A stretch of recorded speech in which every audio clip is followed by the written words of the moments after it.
Train operations across the country normalise as running staff withdraw work abstention.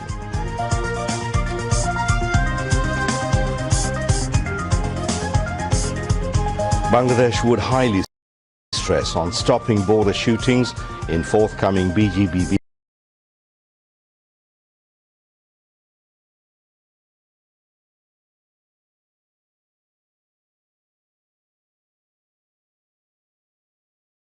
First phase of Bishwa Ijtema starts on Turak banks from Friday. Some 10,000 volunteers would serve alongside law enforcement personnel. 31-point manifesto prepared on the basis of people's demand, says Tariq Rahman, adding BNP stands by people in all crises.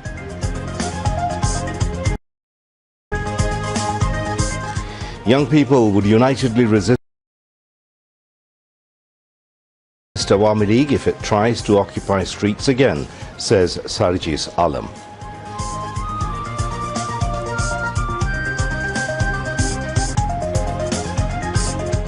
Six injured in eyes and backbone during July mass upsurge sent to Bangkok for advanced treatment.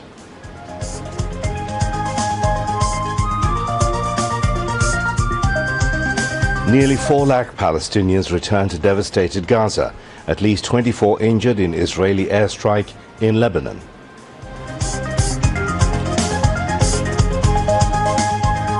And Chittagong Kings and Fortune Borishal win their respective matches today in BPL at Mirpur. Assalamu alaikum. This is News at 10. I'm Mahmoud Rahman.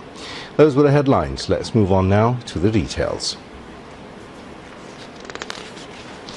The Open Society Foundation's leadership today met Chief Advisor Professor Mohammad Yunus to discuss Bangladesh's efforts to rebuild the economy, trace siphoned-off assets, combat misinformation and carry out vital economic reforms.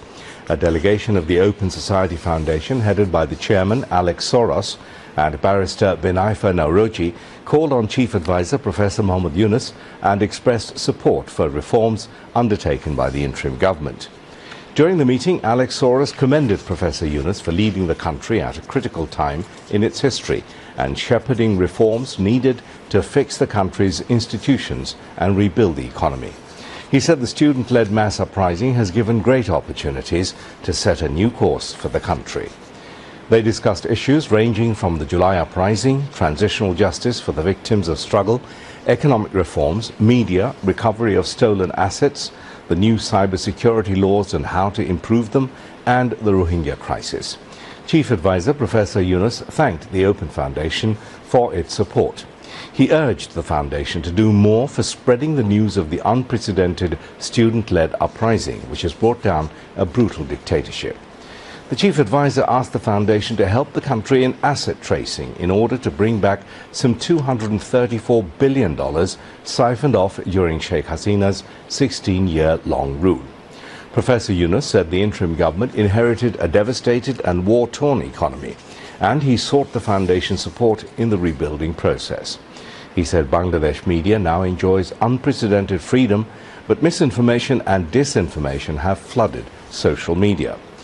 The foundation also expressed its desire to help Bangladesh's crucial LDC graduation, a move welcomed by the Chief Advisor. Movement of trains resumed in the morning across the country as running staff of the railway called off their work abstention last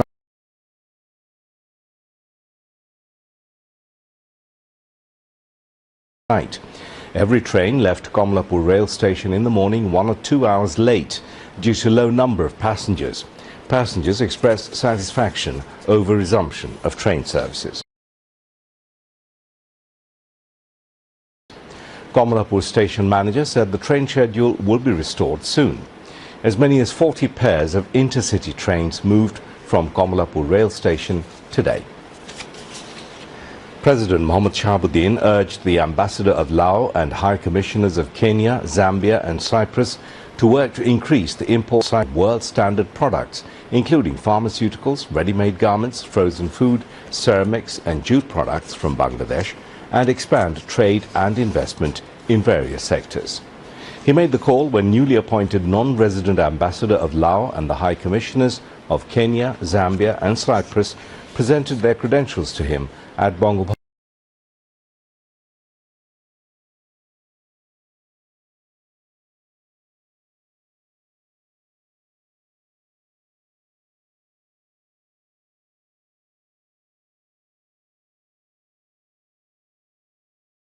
President's Guard Regiment.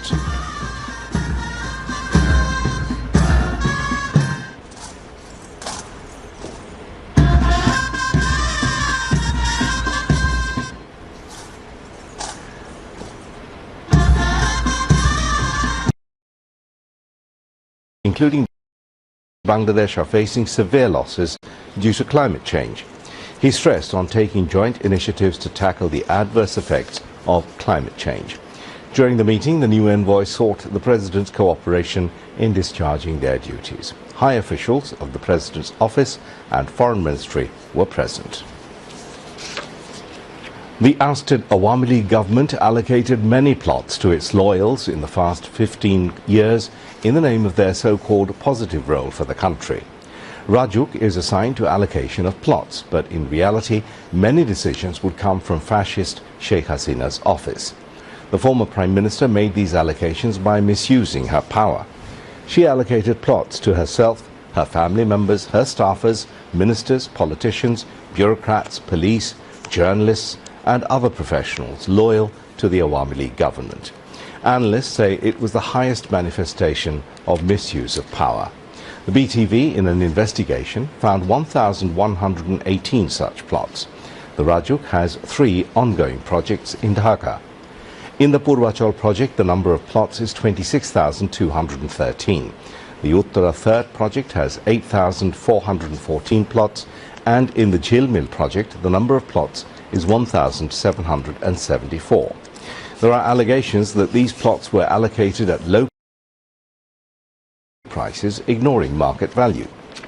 On October the 24th last year, the High Court formed a 3-member committee to investigate the allegations into irregularities in plot allotments taking place between 2009 and 2024. The court has asked to submit the report in 120 days. Home Affairs Advisor, Lieutenant General retired Mohammad Jahangir Alam Chaudhry has said Bangladesh will engage in talks with India to address unfair agreements signed during the previous Awami League regime. He made the remarks while speaking to the media on the upcoming Director General level border conference between the Border Guard Bangladesh and India's Border Security Force at the Ministry in Dhaka today. Permission is required from both sides to erect any structure within 150 yards of the border. There are no provisions allowing unilateral actions, and approval from both countries is necessary to build a mosque or temple. This will be prioritized to ensure that India seeks permission before carrying out any activities, he stated.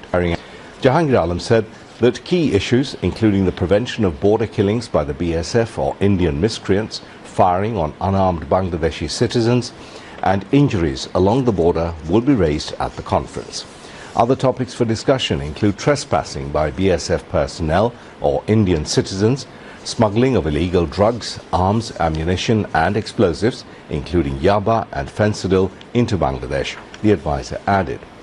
Besides, the talks will cover equitable water sharing of transboundary rivers, withdrawal of water, implementation of the water agreement and the reopening of the Rohimpur canal mouth. He also said that drugs are frequently produced also in the border areas in India and pushed into Bangladesh. Chief Advisor's Press Secretary Shafiqul Alam has said Awami League must apologize for genocide and corruption. Awami League will not be allowed to hold any rally until the trial for genocide committed by its leaders and activists, including Sheikh Hasina, are brought to trial. He said this while briefing reporters on contemporary issues at the Foreign Service Academy in the capital this afternoon. He said now is the high time to invest in Bangladesh. Foreign direct investment will increase in Bangladesh soon. At the briefing, Chief Advisor's Deputy Press Secretary Azad Mozumdar said changes are being made in the policy of accreditation cards for journalists. He said instead of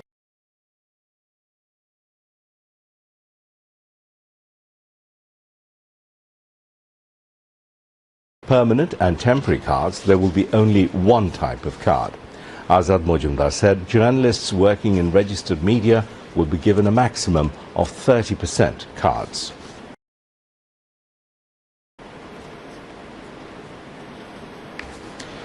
Inspector General of Police Baharul Alam said that security measures for this year's Bishop Ijtima have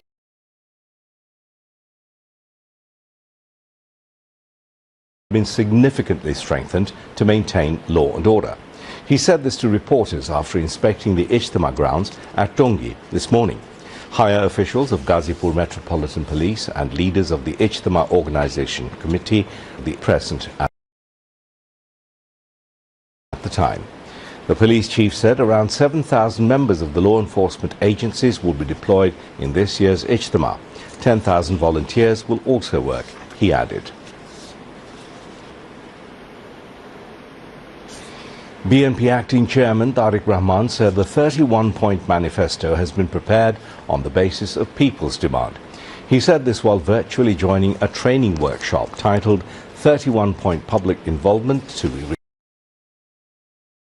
Reform State Structure held in Joshua, Chinaida and Norail districts this afternoon. Calling for unity of all political parties against fascism, Tariq Rahman said BNP stands by the people in all crises.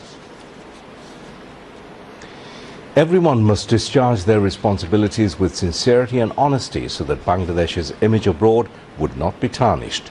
Foreign advisor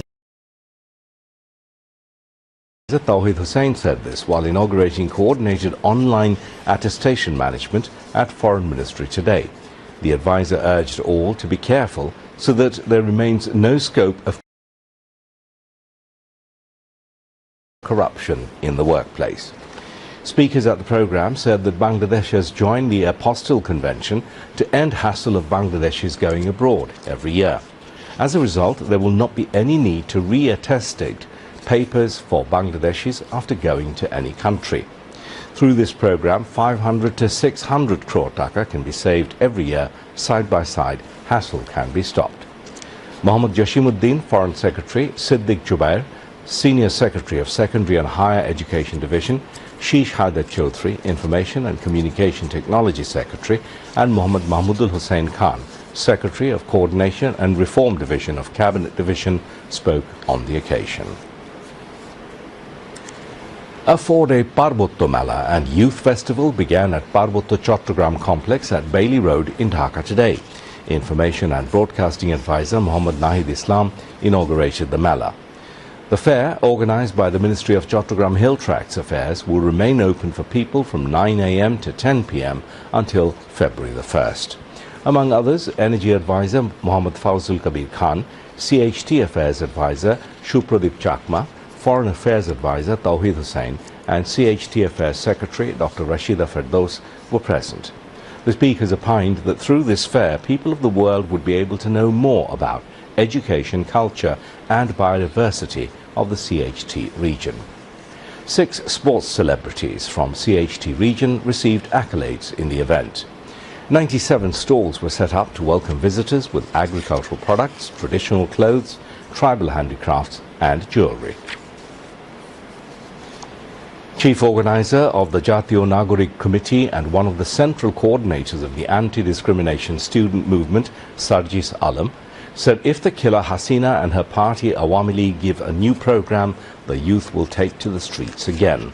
He said this at a youth festival organised by Will's Little Flower School and College in the capital today.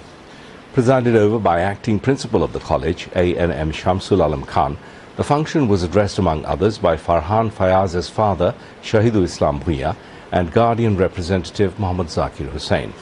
Sarjis Alam said, politicians consider the thinking of young people as a threat, but if the youth did not lead, the dictatorship would not have ended in the next decade. During the revolution, it was important to be on the streets. Now it is necessary to tell the truth, to call out the injustices, the wrong, no matter in which party it is. Later, Sarjis Alam distributed prizes among the winners of different competitions. 6 more persons injured in the July uprising have been sent to Thailand's Bangkok for better treatment. The injured have been sent on a flight of Biman Bangladesh Airlines at 11 a.m. today. The government is taking all necessary measures to provide better treatment to those injured in the July uprising. Those who need to be sent abroad for better treatment are being sent abroad alongside bringing foreign medical teams for their proper treatment. 22 injured have been sent abroad for treatment so far. In continuation of this, 6 more people have been sent to Thailand today. Of the 6 injured, 3 were undergoing treatment at Combined Military Hospital and 3 were undergoing treatment at Dhaka Medical College Hospital. To boost the nation's economy, expatriate Bangladeshis have launched a new investment campaign under the Billion for Bangladeshis platform. This platform will be used to raise and invest billions of dollars. With the help of Bangladesh NRB World, the Billion for Bangladesh platform will invest this substantial sum in Bangladesh. In the initial phase, expatriates have shown their keen interest in investing in 20 sectors, including technology, education, health, agriculture, tourism and infrastructure sectors. However, they want to give more importance to skill development. Expatriate investors said that the goal of this platform is to bring skilled people in various professions from abroad to the country and exchange skills and knowledge to transform the country's talents into skilled human resources. They claim there is more potential in this field despite its challenges. That is why they are investing billions of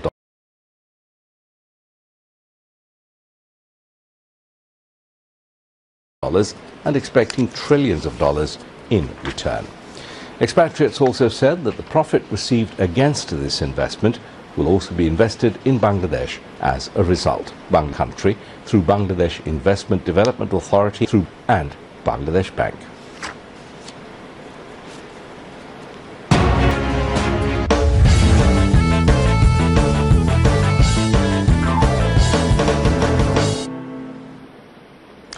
Welcome back. We now move on to international news.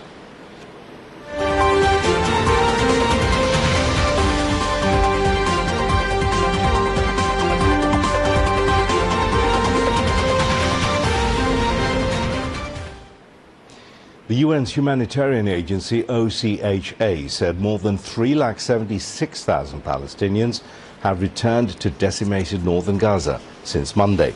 Entire areas of North Gaza are unrecognizable to returning residents after months of Israeli bombing, according to speaking on condition of anonymity as they were not authorized to talk to me.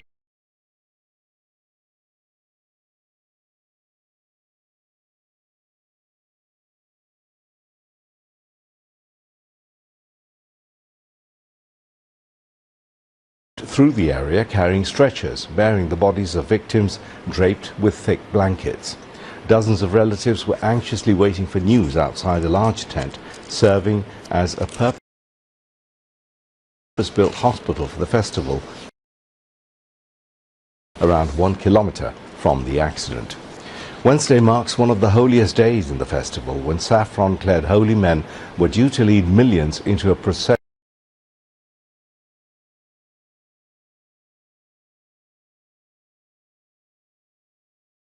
of sin-cleansing ritual bathing at the confluence of the Ganges and Yamuna rivers.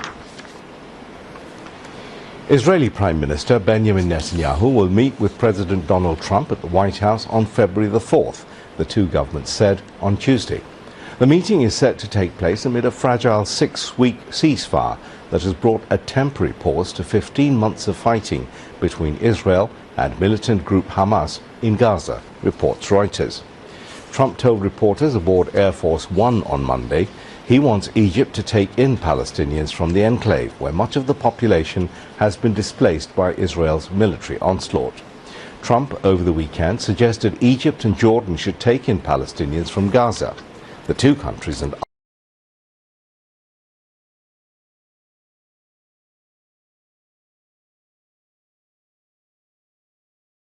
other Arab states oppose removing Palestinians from Gaza, in part because it is land Palestinians want as part of a future Palestinian state. The Gaza war was sparked by Hamas's attack on Israel on October the 7th, 2023, when militants killed 1,200 and took about 250 hostages, according to Israeli tallies. Israel's war on Gaza has killed some 47,000 Palestinians, according to the Gaza Health Ministry, and led to accusations of genocide and led to crimes that Israel denies. The number of economic units rises more than 40,48,000 in the last decade in the country. The current number of economic units is 1,18,77,000. Bangladesh Bureau of Statistics, BBS, made the disclosure today in its preliminary report of Economic Survey 2024. Speaking on the occasion, Planning Advisor Dr. Wahiduddin Mahmood said that as per the Economic Survey report, country's 86% entrepreneurs are facing capital crisis.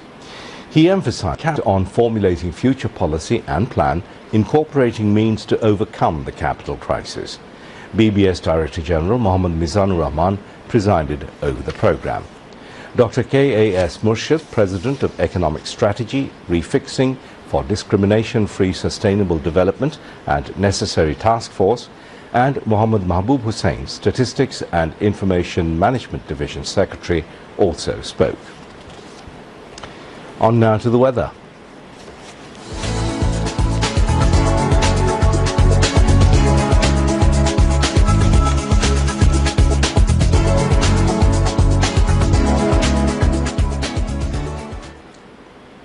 The Met Office, in its weather forecast till 6 p.m. tomorrow, said weather may remain mainly dry with a temporary partly cloudy sky over the country.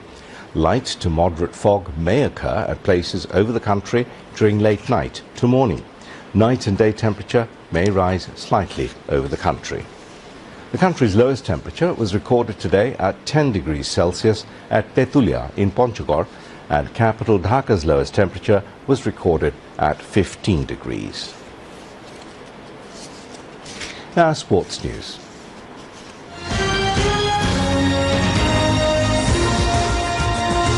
Chittagong Kings defeated Rangpur Riders by 5 wickets, enhancing their chance of a top 4 finish in the first match of the BPL cricket today.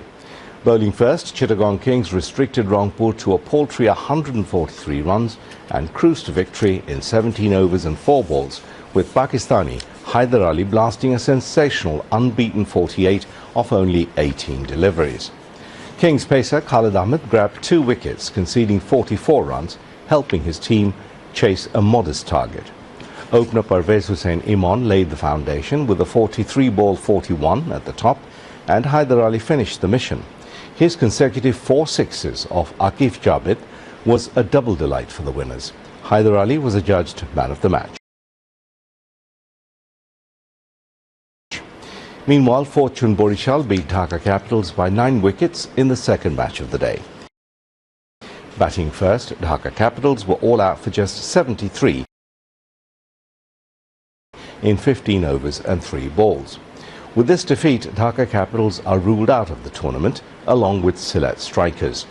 In reply, Fortune Borishal reached their victory target and scored 77 for 1 wicket in 6 overs and 3 balls. Australia scored 330 runs for 2 wickets in their first innings against Sri Lanka at stumps of day 1 of the first test of the 2-match series in Galle. Usman Khawaja and Steve Smith are at the crease with 147 and 104 runs respectively.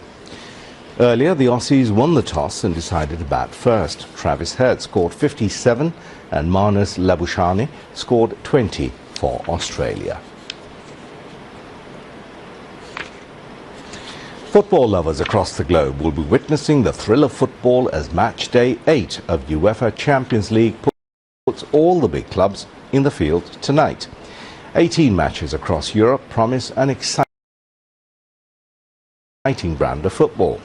Record 15-time title holders Real Madrid will take on the field against French English giants Liverpool, Arsenal and Manchester City will be taking on Dutch powerhouse PSV Eindhoven, Italian club Genoa and Belgian outfit club Bruges, respectively.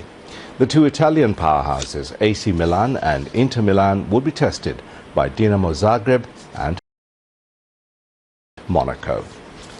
To end the news, here again are the main points. Bangladesh media enjoying unprecedented freedom, says chief advisor to Open Society Foundation leaders.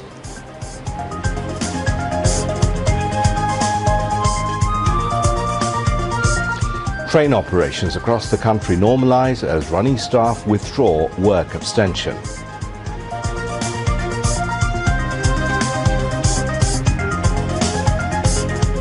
Bangladesh would highly stress on stopping border shootings in forthcoming BGB-BSF conference in New Delhi from 17th to 20th February, says Home Advisor.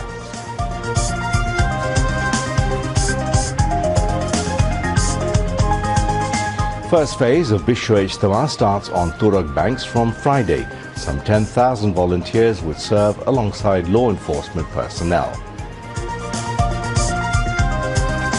31-point manifesto prepared on the basis of people's demand, says Tariq Rahman, adding BNP stands by people in all crises. Young people would unitedly resist Awami League if it tries to occupy streets again, says Sarjis Alam.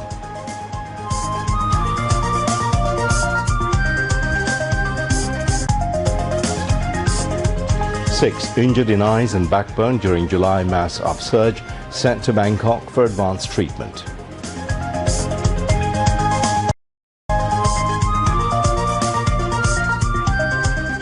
Nearly 4 lakh Palestinians returned to devastated Gaza, at least 24 injured in Israeli airstrike in Lebanon.